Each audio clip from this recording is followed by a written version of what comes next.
یسایہ 7واں باب جو 25 آیات پر مشتمل ہے۔ آخس بادشاہ کے لیے پیغام۔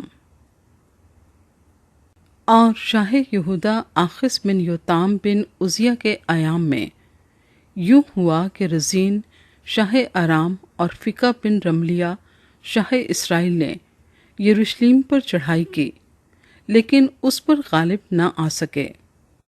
اس وقت داؤد کے گھرانے کو یہ خبر دی گئی کہ ارام افرائیم کے ساتھ متحد ہے، پس اس کے دل نے اور اس کے لوگوں کے دلوں نے یوں جنبش کھائی جیسے جنگل کے درخت آندھی سے جنبش کھاتے ہیں۔ تب خداوند نے یسایہ کو حکم کیا کہ تو اپنے بیٹے شیار یاشوب کو لے کر اوپر کے چشمے کی نہر کے سرے پر جو دھوبیوں کے میدان کی راہ میں ہے آخس سے ملاقات کر، اور اس سے کہہ خبردار ہو اور بے قرار نہ ہو، ان لکٹیوں کے 2 دھوئیں والے ٹکڑوں سے یعنی ارامی رزین اور رملیہ کے بیٹے کی قہر انگیزی سے نہ ڈر اور تیرا دل نہ گھبرائے، چونکہ ارام اور افرائیم اور رملیہ کا بیٹا تیرے خلاف مشورت کر کے کہتے ہیں کہ آؤ ہم یہودا پر چڑھائی کریں اور اسے تنگ کریں اور اپنے لیے اس میں رخنہ پیدا کریں اور تابیل کے بیٹے کو اس کے درمیان تخت نشین کریں۔ اس لیے خداوند خدا فرماتا ہے کہ اس کو پائیداری نہیں، بلکہ ایسا ہو بھی نہیں سکتا، کیونکہ ارام کا دارالسلطنت دمشق ہی ہوگا، اور دمشق کا سردار رزین، اور 65 برس کے اندر افرائیم ایسا کٹ جائے گا کہ قوم نہ رہے گا۔ افرائیم کا بھی دارالسلطنت سامریہ ہی ہوگا، اور سامریہ کا سردار رملیہ کا بیٹا۔ اگر تم ایمان نہ لاؤ گے تو یقیناً تم بھی قائم نہ رہو گے۔ ایمینویل کا نشان۔ پھر خداوند نے آخس سے فرمایا، خداوند اپنے خدا سے کوئی نشان طلب کر، خواہ نیچے پاتال میں خواہ اوپر بلندی پر۔ لیکن آخس نے کہا کہ میں طلب نہیں کروں گا اور خداوند کو نہیں آزماؤں گا۔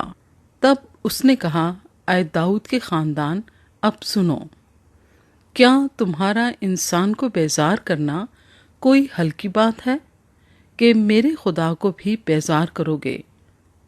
لیکن خداوند آپ تم کو ایک نشان بخشے گا۔ دیکھو، ایک کنواری حاملہ ہوگی اور بیٹا پیدا ہوگا، اور وہ اس کا نام ایمینویل رکھے گی۔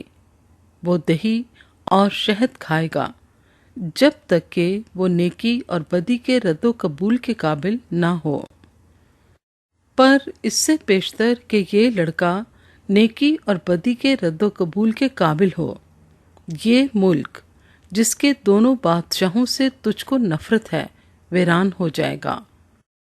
خداوند تجھ پر اور تیرے لوگوں اور تیرے باپ کے گھرانے پر ایسے دن لائے گا جیسے اس دن سے جب افرائیم یہودا سے جدا ہوا آج تک کبھی نہ لایا، یعنی شاہ اسور کے دن۔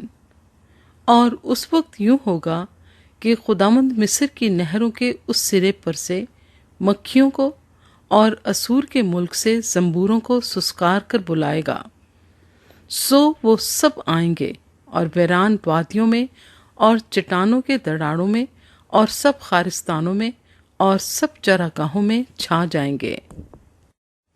اسی روز خداوند اس استرے سے جو دریائے فرات کے پار سے کرائے پر لیا، یعنی اسور کے بادشاہ سے سر اور پاؤں کے بال مونڈے گا، اور اس سے داڑھی بھی کھرچی جائے گی۔ اور اس وقت یوں ہوگا کہ آدمی صرف ایک گائے اور 2 بھیڑیں پالے گا، اور ان کے دودھ کی فراوانی سے لوگ مکھن کھائیں گے، کیونکہ ہر ایک جو اس ملک میں بچ رہے گا مکھن اور شہد ہی کھایا کرے گا۔ اور اس وقت یہ حالت ہو جائے گی کہ ہر جگہ ہزاروں روپے کے تاکستانوں کی جگہ خاردار جھاڑیاں ہوں گی۔ لوگ تیر اور کمانیں لے کر وہاں آئیں گے، کیونکہ تمام ملک کانٹوں اور جھاڑیوں سے پر ہوگا۔ مگر ان سب پہاڑیوں پر جو کھدالی سے کھودی جاتی تھیں، جھاڑیوں اور کانٹوں کے خوف سے تو پھر نہ چڑھے گا، لیکن وہ گائے بیل اور بھیڑ بکریوں کی چراگاہ ہوں گی۔